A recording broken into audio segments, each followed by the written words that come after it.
제목으로 함께 하나님의 말씀을 나누기를 원합니다. 우리가 이 세상을 살아갈 때 세상에서 가장 살기 좋은 도시를 꼽아보라 라고 하면은 이 영국의 유력 일간지에서 매년마다 세상에서 가장 살기 좋은 도시 10군데를 뽑아서 그 도시를 소개하는 것이 있습니다. 그런데 그 10군데 중에 수년 동안 빠지지 않고 등장하는 도시가 있는데, 캐나다의 밴쿠버라는 도시가 그렇게 사람들이 살기 좋고 또한 굉장히 아름답다고 합니다. 저도 예전에 한번 방문해 본 적이 있는데 정말 말 그대로 너무 아름답고 또 날씨도 좋고 또한 사람들 얼굴도 다 선해 보이고 모든 것이 풍요로운 그런 도시죠. 그래서 이 미국에 사는 사람들도 한 번쯤은 살아보고 싶은 도시를 이 캐나다의 밴쿠버로 꼽는다라고 얘기를 합니다. 그리고 실제로 우리나라 분들도 많은 분들이 이 캐나다에서 밴쿠버에서 이민 생활을 하신 분들도 굉장히 많죠. 그런데 이 도시가 한 가지 특징이 있는데, 그 중에 하나가 뭐냐면은 다른 도시들에 비해서 알코올 중독자나 또는 마약 중독자가 생각보다 굉장히 많다라고 합니다. 우리가 참 이해할 수 없는 일이, 평화롭고 살기가 좋으면은 하나님을 예배하고 잘 살아야죠. 그런데 의외로 평화롭고 풍요롭고 또한 여유가 넘치니까 뜻하지 않게 사람들이 죄악된 것에 손을 대는 일이 많더라는 것입니다. 그래서 이 밴쿠버라는 도시가 다른 도시에 비해서 마약 중독과 알코올 중독 확률이 굉장히 높고, 또 특이한 것 중에 하나가 뭐냐면은 이 서구권에서는 이른바 사탄을 숭배하는 사탄 숭배교라는 것이 있습니다. 그런데 이런 사람들이 대부분 숨겨가면서 자신을 잘 드러내지 않는데, 이 밴쿠버에 가보면은 아예 대놓고 사탄을 섬기는, 마귀를 섬기는 그런 사탄 숭배교가 있다라고 합니다. 그래서 그들의 사원도 있고 또한 거기서 다니는 사람들이 대놓고 자신들의 신분을 노출하면서 다니는 경우가 굉장히 많다라고 합니다. 근데 거기 사시는 분 중에 한 분이, 어떤 목사님이 그들이 보고 있는 사탄의 경전이라는 것이 있는데 그 사탄의 경전을 한번 살펴본 적이 있다고 합니다. 근데 놀랍게도 그 1장 1절에는 뭐라고 나왔냐면은, 우리가 읽고 있는 하나님께서 우리에게 주신 말씀인 성경의 1장 1절은 무엇입니까? 태초에 하나님이 천지를 창조하셨느니라. 즉 하나님께서 천지를 지으셨고 또한 그 천지를 지으신 하나님의 은혜로 말미암아 우리가 살아가고 있고, 또한 모든 주권과 능력이 하나님께 있음을 고백하는 것, 이것이 성경의 첫 번째 구절 아닙니까? 그런데 놀랍게도 이 사탄을 숭배하는 이들이 보는 이른바 사탄의 경전이라는 곳에는 1장 1절에 뭐라고 나와 있냐면은, 인간 스스로 너희 스스로를 너희가 섬겨라, 그리고 너희 스스로를 너희가 주인으로 삼아라 라는 그러한 문구가 있다라고 합니다. 굉장히 놀랍지 않습니까? 그 이유가 뭐냐면, 많은 분들이 사탄을 숭배한다 라고 했었을 때 하나님 대신에 사탄을 숭배하고 또한 하나님 대신에 악한 영을 숭배하는 것으로 생각하는 경우가 있습니다. 그런데 사탄은 뭐라고 사람들을 유혹하냐면, 하나님을 섬기지 말고 너희 자신, 인간 자신을 섬기라 라는 그러한 말을 한다는 것입니다. 그리고 너희 스스로를 주인으로 삼으라고 권유한다는 것이죠.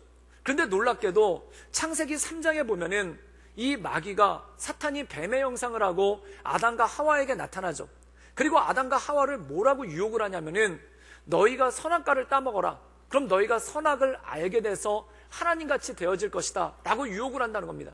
즉 다시 말해서 사탄을 섬겨라, 마귀를 섬겨라, 악한 영을 섬겨라, 하나님을 섬기지 말고 마귀 나를 섬겨라, 이렇게 유혹하는 것이 아니라 뭐라고 유혹을 하냐면, 하나님을 섬기지 말고 너희 자신, 너희 스스로를 섬겨라 라고 얘기를 한다는 것입니다. 다시 말해서 예수님을 구주로 삼지 말고 하나님을 주인으로 삼지 말고 너희 자신을 주인으로 삼고 너희 스스로를 섬기면서 나가라 라는 그러한 메시지가 그 안에 있다는 것이죠. 사랑하는 여러분, 사람들은 이것에 굉장한 자신감을 얻습니다.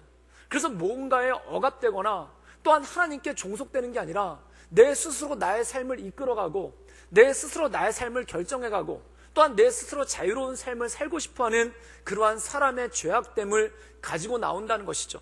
사랑하는 여러분, 인간의 죄가 무엇이겠습니까? 인간의 죄를 흔히들 도둑질을 하거나 사람을 죽이거나 또한 거짓말로 다른 사람을 해롭게 하는 것, 이것을 죄라고 얘기합니다. 물론 그것은 죄입니다. 그런데 그것은 죄의 열매이고 결과입니다. 죄의 근본은 뭘까요? 하나님 없이 스스로가 주인이 되려고 하는 것, 이것이 바로 죄의 모습 아니겠습니까? 이 죄에 대해서 잘 드러내고 있는 게 누가복음 15장 탕자의 비유입니다. 이 탕자의 비유에 보면은 탕자가 아버지를 떠나려고 하죠. 아버지를 떠나서 스스로 삶의 주인이 되려고 하더라는 겁니다. 아버지에게 종속돼서 살지 않고 스스로 자기 인생의 주인이 되려고 한다는 거죠. 그런데 거기 필요한 게 있습니다. 그게 뭐냐면 물질이 있으면 내가 아버지를 떠날 수 있겠다. 물질이 있으면 내가 아버지로부터 독립할 수 있겠다.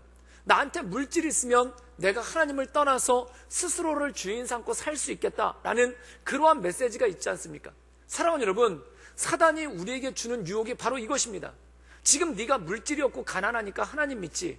만약에 네가 물질이 있으면은 너는 하나님 없이도 떵떵거리면서 살 수 있을 것이다. 지금 네가 병들고 힘드니까 하나님 믿지. 너에게 건강함이 생기면은 너는 하나님 없이도 잘 살 수 있을 것이다. 지금 네 주변에 사람이 없고 네가 외로우니까 교회 나가고 예수님 믿지. 만약에 네 주변에 친구가 많아지고 네 주변에 사람이 많아지면은 너는 하나님 없이도 네 스스로를 인생을 주인을 삼아서 살 수가 있을 것이다 라는 이러한 메시지를 준다는 겁니다. 사랑하는 여러분, 아담과 하와에게도 주었던 메시지가 무엇입니까?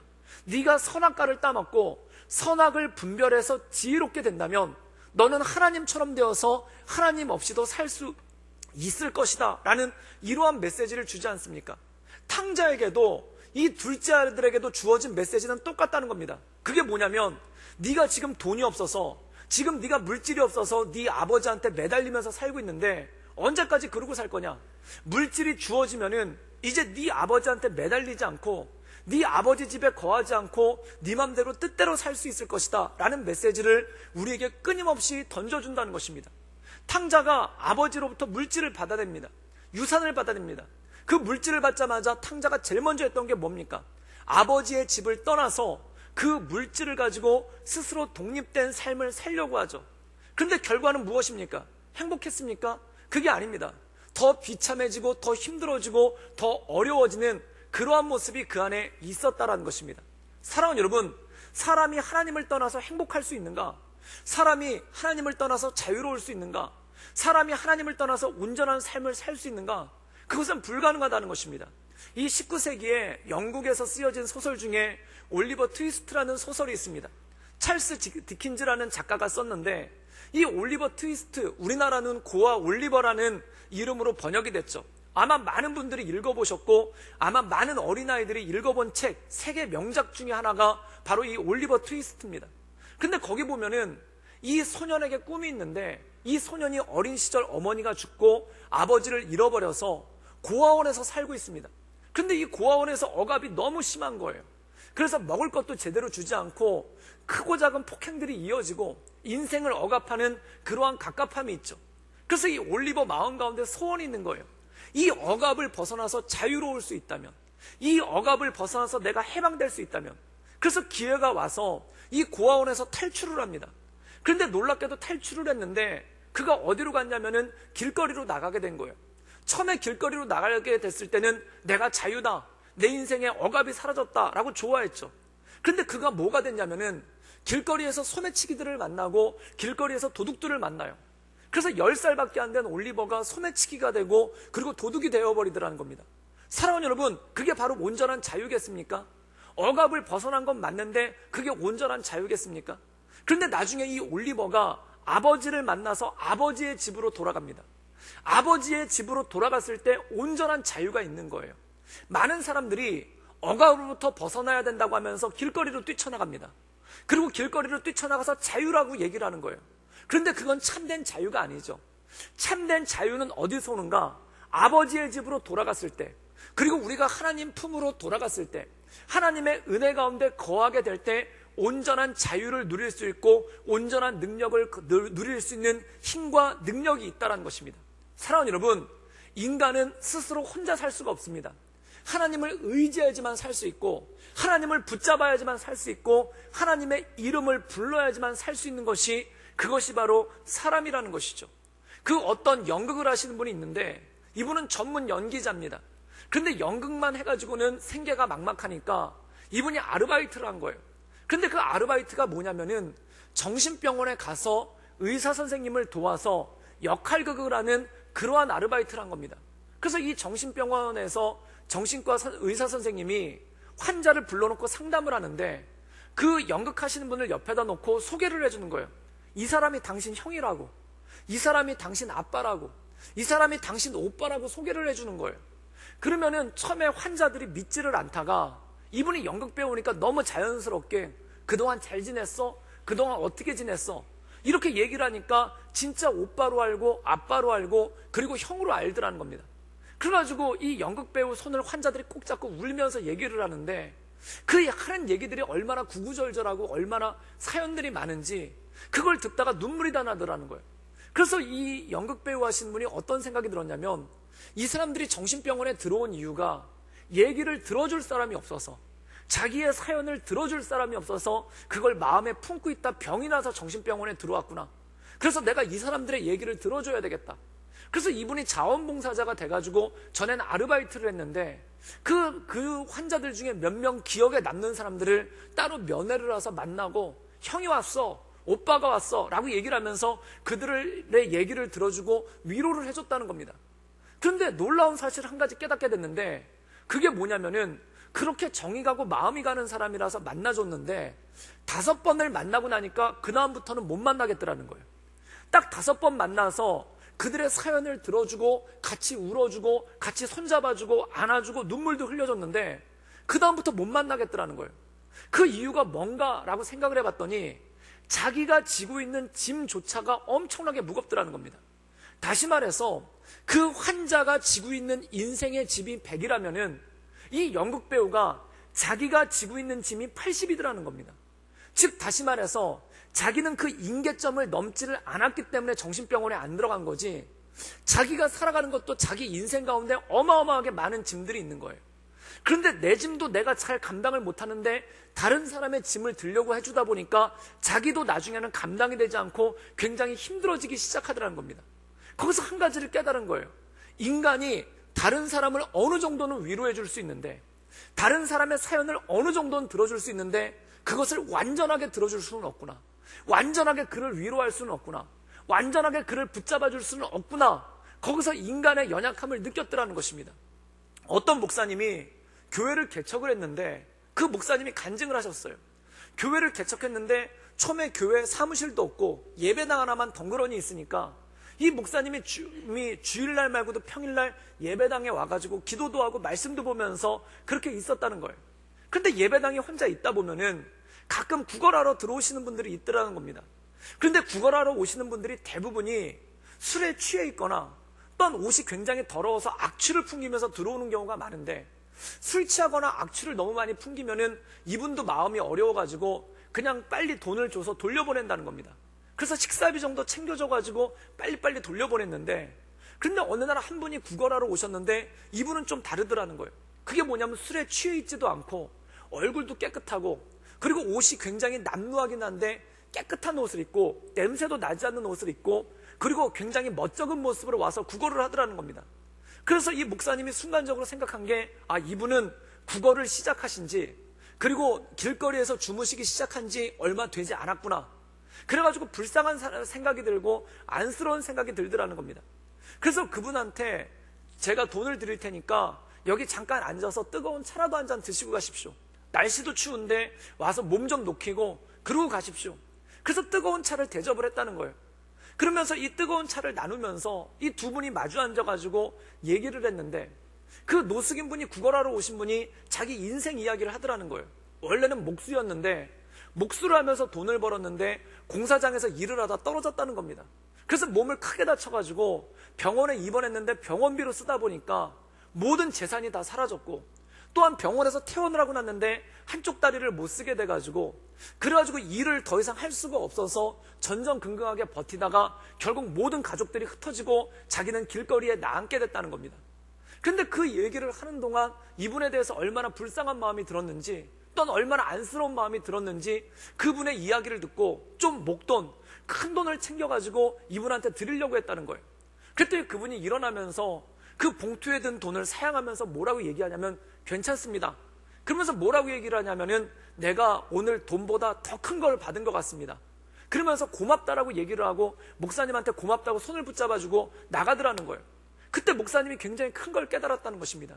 그게 뭐냐면은 소자에게, 작은 자에게 냉수 한 그릇 대접한 것도 하나님께서 기뻐하신다라는 뜻이 뭔지를 알았다는 거예요.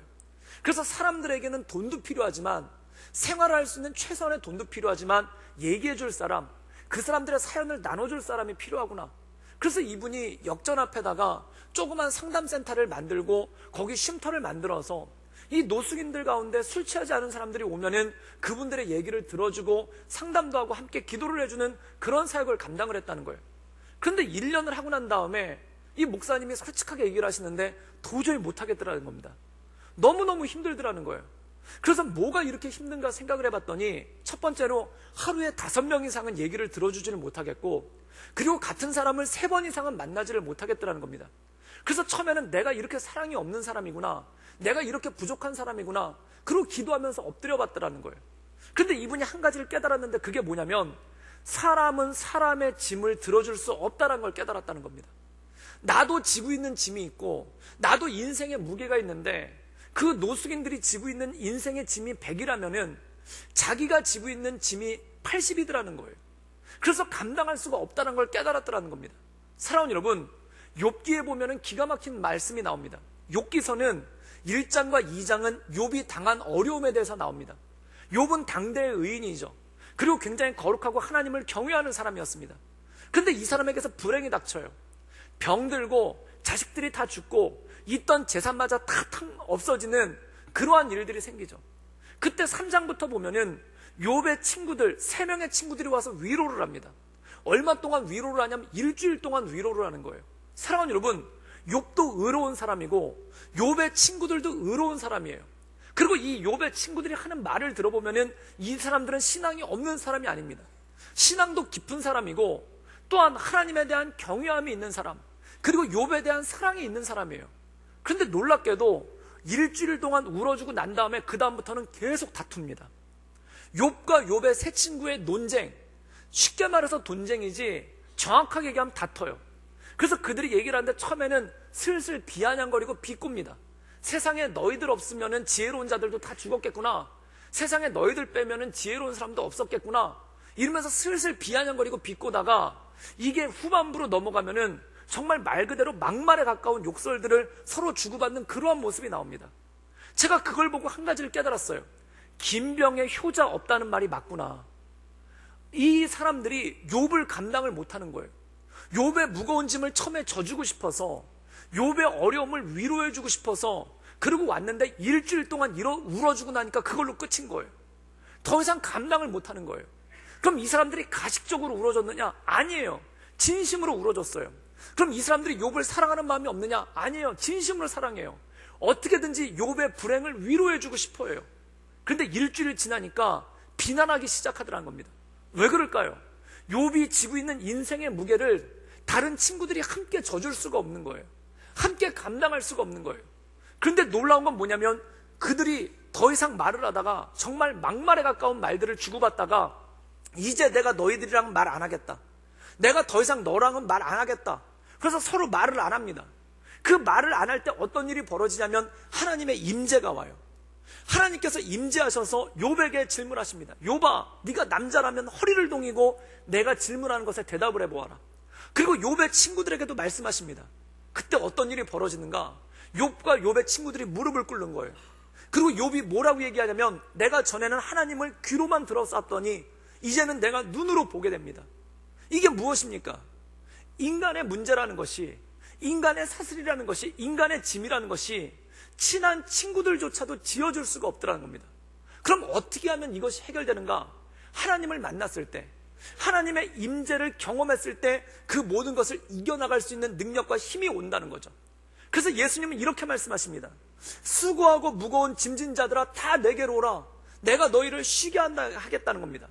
즉 우리의 인생의 짐을 지어줄 분은 예수님밖에 없다는 거죠. 세례 요한이 요단강에서 세례를 베풀 때 많은 사람들이 그에게로 찾아왔습니다. 그리고 그에게 이런 질문합니다. 혹시 당신이 메시아입니까?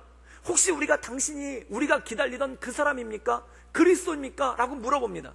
그때 이 말의 뜻은 무엇입니까? 당신이 우리를 구원할 수 있습니까? 당신이 우리의 짐을 져줄 수 있습니까? 당신이 우리의 무거운 짐을 해결해 줄 수 있습니까? 이 대답입니다. 그때 세례 요한이 뭐라고 대답을 하냐면 나는 그가 아니라고 얘기해요. 나는 메시아가 아니라고 얘기해요. 나는 그리스도가 아니라고 얘기해요. 이 말의 뜻은 무엇입니까? 나는 너희의 짐을 지어줄 수가 없다는 겁니다. 그런데 대신 내가 할 수 있는 것은 무엇인가? 그의 길을 예비하라고 광야에서 외치는 자의 소리다. 너희의 짐을 지어줄 수 있는 분을 소개해 줄 수는 있다. 그분이 누구인가? 바로 예수 그리스도라는 거예요. 너희가 예수 그리스도를 만날 때, 예수 그리스도를 만나고 물과 성령으로, 불과 성령으로 세례를 받을 때, 그때 너희의 짐들이 지워지고 온전함이 생긴다는 것입니다. 사랑하는 여러분, 인간은 인간의 무거운 짐을 감당할 수가 없습니다. 이 중에 자기 자녀를 사랑하시지 않는 분이 누가 있습니까? 모두가 자기 자녀를 너무나 사랑합니다. 자녀를 위해서는 목숨을 내어줄 수도 있고, 또한 자녀를 위해서는 불에 타는 고통도 감당할 수 있는 거, 그게 부모의 마음 아니겠습니까? 그런데 자녀들 가운데 크고 작은 문제가 없는 자녀가 어디 있겠습니까? 그런데 그 크고 작은 문제를 가지고 살고 있는, 그 크고 작은 그 작은 인생의 짐을 들고 힘겹게 살아가고 있는 그 자녀를 위해서 부모가 해줄 수 있는 게 도대체 무엇이 있습니까? 아무것도 없는 거예요. 처음에는 해줄 수 있는 것 같은데, 김병의 효자 없듯이 자녀가 오랫동안 힘들어하면 부모도 힘들어지고, 부모도 낙심하고, 부모도 어려워지기 시작하는 거예요. 왜 그렇습니까? 그들의 짐을 해결해 줄 수가 없는 거예요. 그들의 짐을 져줄 수가 없는 거예요. 부모님이 돈이 많으면 자녀의 문제를 해결해 줄 수 있습니까? 물론 일부는 해결해 줄 수 있습니다. 그러나 끝까지 해결해 주지 못합니다. 부모가 권력이 많으면 자녀의 문제를 해결해 줄 수 있을 것 같습니까? 일부는 해결해 줄 수 있습니다. 그러나 본질적인 것은 해결해 주지를 못한다는 것입니다. 사랑하는 여러분, 그래서 저는 저희 자녀들을 놓고, 또한 우리 교회에 있는 수많은 어린 자녀들, 청소년들과 청년들을 놓고 기도하는 게, 이들이 온전한 예배자가 되기를 위해서 기도한다는 겁니다. 그게 무엇일까요? 수고하고 무거운 너희들의 짐을 가지고 아빠한테 와도 감당해 줄 수가 없고, 엄마한테 와도 감당해 줄 수가 없고, 누구한테 가도 감당해 줄 수가 없는데, 그 모든 인생의 무거운 짐을 감당해 주실 예수님께 나가서, 그 예수님께 나가서, 나에게는 금과 음도 없지만 내게 있는 단 하나, 예수 그리스도의 이름을 너희에게 전해주노니 너희는 예수님께로 나가거라. 예수님께 너희들의 무거운 짐을 가지고 나가거라. 그리고 그분 앞에 엎드리거라 라는 그러한 예배자로서 살기를 소망하는 건 아니겠습니까? 우리 교회에서 지난주에 중고등부 청년부 캠프가 있었습니다. 그리고 지금 1박 2일 동안 우리 어린이들이 요한복음을 통독을 하고 있어요. 그걸 보면서 우리가 할 수 있는 것이 무엇이겠습니까? 딱 하나인 거예요. 이 요한복음 통독을 하는 어린이들이 말씀을 통해 육신이 되어 이 땅 가운데 오신 예수 그리스도를 만날 수 있기를 위해서, 그리고 우리 청소년들이 집회에 가서 하나님을 찬양하고 예배함을 통해 성령의 은혜를 받고 하나님의 은혜를 경험할 수 있기 위해서 기도하는 것, 그 외에 무엇이 있겠습니까? 사랑하는 여러분, 여러분 자녀를 사랑하신다면 여러분 자녀가 하나님을 만나고 온전한 예배자가 될 수 있기를 위해 기도하며 나갈 수 있기를 주님의 이름으로 축원합니다. 그것이 바로 진정한 복이고, 그것이 바로 진정한 능력이 아니겠습니까? 그 외에 어떤 것을 말할 수 있겠습니까? 그 외에 우리가 어떤 것들을 감당해 나갈 수가 있겠습니까? 사랑하는 여러분, 오늘 우리가 함께 읽은 마태복음 5장에는 복에 대해서 얘기합니다. 복이란 무엇인가? 복이란 무엇인가? 복이란 한마디로 얘기해서 하나님께로 나아가는 것, 주님의 존전에, 주님의 거룩하신 보좌 앞으로 나아가는 것, 그것이 바로 복이라고 말씀하는 것이 오늘 말씀 가운데 나와 있다는 것이죠. 우리 함께 오늘 마태복음 5장 3절 말씀을 함께 자막을 통해서 읽도록 하겠습니다. 우리 다 같이 읽겠습니다. 시작. 심령이 가난한 자는 복이 있나니 천국에 그들의 것임이요. 오늘 말씀 가운데 보면은 우리가 너무나 잘 알고 있는 8가지 복, 8복에 대해서 말씀하고 있습니다. 첫 번째 복은 무엇입니까? 심령이 가난한 사람, 두 번째 애통한 사람, 세 번째 온유한 사람, 네 번째 의에 줄이고 목마른 사람, 다섯 번째 긍휼히 여기는 사람, 여섯 번째 마음이 청결한 사람, 일곱 번째 화평하게 하는 사람, 여덟 번째 의를 위해 핍박받는 사람. 이 사람들에게 복이 있다는 겁니다. 그런데 그들이 복이 있는 이유가 무엇인가? 가난한 마음을 가지고 주 앞에 나가는 사람, 애통하는 마음을 가지고 주 앞에 나가는 사람, 또한 온유한 마음을 가지고 주 앞에 나가는 사람, 의에 줄이고 목마른 마음을 가지고 주 앞에 나가는 사람에게 복이 있다는 것입니다. 사랑하는 여러분, 시편 84편에는 복 있는 사람에 대해서 어떻게 말씀하고 있는가? 우리 시편 84편 4절에서 6절까지의 말씀을 자막을 통해서 읽도록 하겠습니다. 우리 다 같이 읽겠습니다. 시작. 주의 집에 사는 자들은 복이 있나니 그들은 항상 주를 찬송하리이다. 셀라. 5절입니다. 주께 힘을 얻고 그 마음에 시온에 데려가 있는 자는 복이 있나이다. 6절입니다. 그들이 눈물 골짜기로 지나갈 때 그곳에 많은 샘이 있을 것이며 이른 비가 복을 채워주나이다. 오늘 말씀 가운데 보면 매 구절마다 복에 대해서 언급해요. 어떤 사람이 복이 있느냐? 주의 집에 사는 자, 주의 집에 거하는 자 복이 있다는 겁니다. 그리고 그 사람은 어떤 복이 있냐면 항상 주님을 찬송할 것이다. 주님의 집에 거하면서, 주님의 자리에 거하면서 하나님을 예배하는 자, 하나님을 찬송하는 자에게 복이 있다는 겁니다. 그 다음에 두 번째 5절을 보십시오. 5절에 이렇게 말씀하고 있습니다. 주께 힘을 얻고 그 마음에 시온의 대로가 있는 자는 복이 있나이다. 시온의 대로는 뭡니까? 시온은 예루살렘이에요. 예루살렘으로 나가는 자, 예루살렘으로 가는 큰 길이 있는 자에게 복이 있다는 겁니다. 예루살렘은 무엇을 의미합니까? 성전을 의미합니다. 즉 주님의 집으로 나가는 자, 인생에 문제가 있을 때, 인생에 어려운 문제가 있을 때 시온의 대로를 통해서, 예루살렘으로 향하는 대로를 통해서 주님의 존전으로 나아가는 자, 하나님의 보좌 앞으로 나가는 자에게 복이 있다는 겁니다. 그리고 6절에 보면 뭐라고 말씀하냐면 그들이 눈물 골짜기를 지나갈 때 그곳에 많은 샘이 있을 것이며 이른 비가 복을 채워준다는 것입니다. 비가 내린다는 거예요. 그들이 광야길을 거니를 때, 또한 그들이 광야에서 농사를 지을 때 비가 내린다는 거예요. 사랑하는 여러분, 지금 호주에 산불이 났습니다. 감당할 수 없을 정도로 산불이 나서 수많은 짐승들이 죽고 있고 사람들이 대피하고 있죠. 그 불을 끄려고 수많은 소방관들과 군인들이 동원돼서 끄는데도 못 끄고 있는 거예요. 그런데 우리는 그 불이 꺼지는 방법을 알고 있습니다. 어떻게 하면 끌 수 있습니까? 비가 내리면 돼요. 비가 단 하루만 내리면 돼요. 이번 주에 부산에 1박 2일 동안 비가 굉장히 많이 오지 않았습니까? 그런 비가 단 하루만 내리면은 그 산불이 다 꺼지는 거예요. 그런데 그 불을 왜 못 끕니까? 비가 안 내리니까 못 끄는 거예요. 온 소방관들이 총동원돼서, 심지어 군인들까지 총동원돼서 그 불을 끄고 있는데 그걸 못 끄는 거예요. 사랑하는 여러분, 복이란 무엇인가? 바로 가물어버린 우리의 인생 가운데, 불타오르고 있는 우리의 삶 가운데 은혜의 단비가 내리는 것, 이것이 복인 줄 믿습니다. 사랑하는 여러분, 그 산불을 누가 끄겠습니까? 옆에서 누가 물 한 바가지 가져간다 한들 끌 수 있겠습니까? 누가 옆에서 호스를 들고 뛰어간다 한들 끌 수 있겠습니까? 복이란 무엇인가? 하나님께 나아가서 그의 은혜 가운데 거하는 자에게 온전한 복이 있다는 겁니다. 오늘 마태복음 5장의 8가지 복에 대해서 얘기하면서 복이란 무엇인가? 하나님께 나아가는 자, 그 시온의 대로를 통해서 하나님께 나아가는 자, 의에 줄이고 목말랐을 때 그 목마른 마음을 가지고 주님께 나아가는 자, 애통한 마음이 있을 때 그 애통한 마음을 부여잡고 주님께 나아가는 자, 가난한 마음을 가지고 고통 가운데 있을 때 그 가난한 마음을 가지고 주 앞에 나가는 자에게 복이 있다는 것입니다. 사랑하는 여러분, 저는 여기 계신 우리 모든 성도들이 그 인생에 수고하고 무거운 모든 짐을 지고 주께로 나아갈 수 있기를 주님의 이름으로 축원합니다. 그때 바로 온전한 복이 임한다는 거예요. 그렇다면 복 있는 사람은 어떠한 삶을 살게 되는가? 우리 함께 마태복음 5장 16절의 말씀을 읽도록 하겠습니다. 우리 다 같이 읽겠습니다. 시작. 이같이 너의 빛이 사람 앞에 비치게 하여 그들로 너희 착한 행실을 보고 하늘에 계신 너희 아버지께 영광을 돌리게 하라. 오늘 말씀 가운데 보면 착한 행실로 하나님께 영광을 돌린다는 겁니다. 우리가 선하게 사는 것, 우리가 의롭게 사는 것, 우리가 착하게 사는 것 굉장히 중요한 일입니다. 그런데 어떻게 해야 의롭게 살 수 있는가? 어떻게 해야 선하게 살 수 있는가? 이 성경에서는 이렇게 표현합니다. 너희는 세상의 소금이라. 소금이 짠맛을 잃으면 무슨 소용이 있으리요? 너희는 세상의 빛이라. 등경 위에 올라가서 밝혀야 된다는 겁니다. 다른 말로 얘기하면 이런 뜻입니다. 소금이 어떻게 짠맛을 감출 수 있겠느냐? 빛이 어떻게 밝음을 감출 수가 있겠느냐?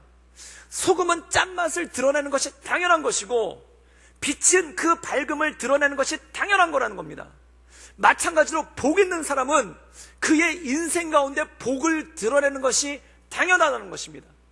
사랑하는 여러분, 저는 여러분 인생 가운데 복된 사람이 되어서 그 복을 드러내는 사람이 되기를 주님의 이름으로 축원합니다. 그렇다면 복을 드러낸다는 것은 무엇입니까? 우리 인생 가운데 감사가 끊이지 않는 거예요. 사랑하는 여러분, 우리 인생 가운데 하나님을 향한 예배가 끊이지 않는 거예요. 온전히 감사하는 사람으로 범사에 감사하라. 이는 그리스도 예수 안에서 너희를 향하신 하나님의 뜻이니라. 그 하나님의 뜻 가운데 사는 것입니다. 놀라운 게 있어요. 이스라엘 백성들이 출애굽을 해서 광야에서 살죠. 그들이 매일같이 뭘 먹었냐면 만나를 먹었습니다. 그런데 놀라운 게 뭐냐면 만나를 먹으면서 감사하는 사람이 있어요. 하나님 일용할 양식을 주셔서 감사합니다. 그런데 어떤 사람은 만나를 부여잡고 언제까지 이걸 먹어야 됩니까? 라고 원망하는 사람이 있어요. 불평하는 사람이 있어요. 사랑하는 여러분, 만나가 주어졌기 때문에 감사하고 만나가 없기 때문에 불평하는 겁니까? 아니에요. 똑같이 만나가 임했어요. 그런데 원망하는 사람이 있고 감사하는 사람이 있더라는 겁니다. 도대체 그 차이는 어디서 왔겠습니까? 똑같은 환경인데 똑같은 만나가 주어졌는데 감사하는 사람이 있고 원망하는 사람이 있어요. 누가복음 6장 45절에서는 이렇게 말씀하고 있습니다. 사람은 그 마음에 가득한 것을 입으로 말하나니. 사랑하는 여러분, 우리 인생 가운데 예배가 가득한 사람, 하나님의 전에 나가는 사람, 하나님의 보좌 앞으로 나가는 사람, 온전한 예배자로 쓰는 사람은 그 입술에서 감사가 나온다는 거예요. 그러나 하나님께 나아가지 않는 사람, 복이 없는 사람, 하나님의 은혜의 보좌 앞으로 나가지 않는 사람은 그 입에서 감사가 나오질 않는다는 겁니다. 감사가 안 나오니까 뭐가 나올까요? 불평이 나오죠. 원망이 나오죠. 사랑하는 여러분, 여러분 입에서는 어떤 말이 나오고 계십니까? 감사가 나오십니까? 원망이 나오십니까? 만약에 여러분 인술 가운데 감사가 나온다면 여러분은 예배자입니다. 하나님을 예배하는 사람입니다. 하나님의 말씀 가운데 거하는 사람입니다. 복 있는 사람입니다. 복 가운데 거하는 사람입니다. 그러나 여러분 입술 가운데 원망과 불평이 있다면 어느 순간 나도 모르게 하나님을 떠난 거예요.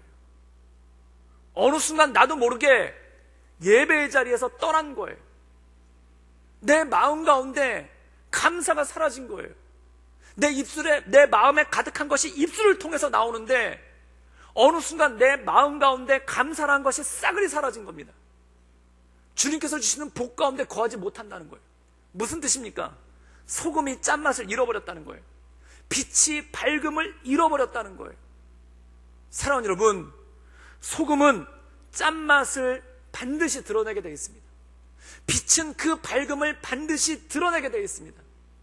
저는 우리 모든 성도가 하나님의 거룩하심을, 하나님의 온전하심을 날마다 드러내며 나가는 그러한 성도 되기를 주님의 이름으로 축원합니다. 그 온전함의 첫 번째가 무엇인가? 바로 감사라는 거예요. 내 입술에 감사가 있는가? 내 삶에 감사가 있는가? 내 삶에 감사의 예배가 있는가? 만약에 그것이 사라졌다면 나는 사막을 걷고 있는 것입니다. 내 인생은 들판을 걷고 있는 것입니다. 내 인생은 주님 앞에 나가지 못한 채 무거운 짐을 들고 광야에서 헤매는 이스라엘 백성들과 똑같은 모습 가운데 나간다는 것입니다. 저는 우리 성도들 입술 가운데 감사가 넘쳐나기를 주님의 이름으로 축원합니다. 소금이 짜게 된다고 해서 내가 짜져야지 그래서 짜게 되는 게 아닙니다. 빛이 내가 빛을 발해야지 그래서 빛을 발하는 게 아닙니다. 자연스럽게 나오는 거예요. 소금이면 짠맛을 감출 수가 없어요. 빛이면 밝음을 감출 수가 없어요. 내 삶 가운데 온전함으로 드러나는 것입니다. 이것은 꾸밀 수도 없는 거예요. 이것은 가장할 수도 없는 거예요. 내가 온전한 예배자로서, 내가 온전히 주 앞에 무릎 꿇은 사람으로서, 내가 주님을 예배하며 경배하는 사람으로서, 복 있는 사람으로서 날마다 주님 앞에 나아간다면, 내 인생의 모든 무거운 짐들을 주 앞에 맡기며 내가 주님의 집에 거하며 주님을 찬송하며 살아간다면, 내 인생 가운데 시온의 대로가 있어서 내 삶의 척박한 순간에 그 시온의 대를 향하여 주님의 보좌 앞으로 나간다면 우리 인생 가운데 이른비와 같이 부어주시는 하나님의 은혜가 날마다 넘쳐날 거라는 것입니다. 사랑하는 여러분, 이스라엘에 가면은 와디라는 게 있습니다. 와디는 뭐냐면은 한때는 강이었는데 물이 말라버려서 강의 흔적만 남아있는 거예요. 한때는 강이었는데 강물이 없어서, 물이 없어서 강의 흔적만 남아있는 거예요. 만약에 내 입술 가운데 감사가 사라졌다면 나는 물이 말라버린 와디와 같은 그러한 삶 가운데 하는 것과 똑같다는 겁니다. 강이 흘러야 생명이 나올 건 아니겠습니까? 물이 흘러야 나무들이 자라날 건 아니겠습니까? 물이 흘러야 풀들이 자라날 것 아니겠습니까? 물이 흘러야 짐승들이 모여들 것 아니겠습니까?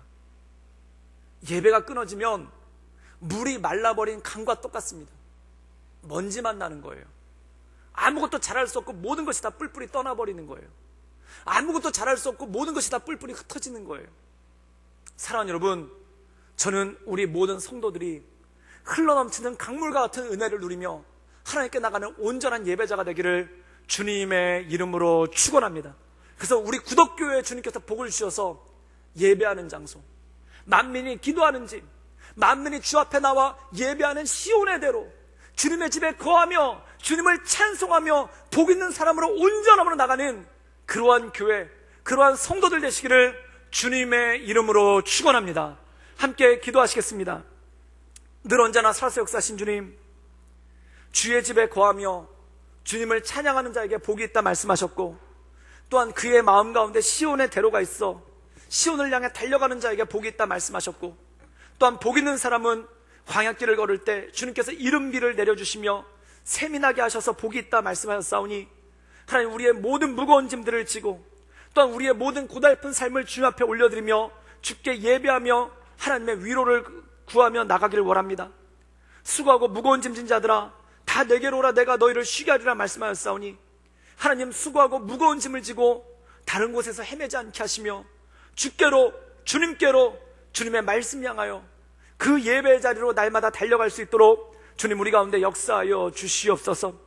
우리 삶 가운데 온전한 예배가 회복되게 하시며 그 하나님과의 친밀감이 온전함으로 회복될 수 있도록 주님 이끌어 주시옵소서. 예수님의 이름으로 감사하며 기도드리옵나이다. 아멘.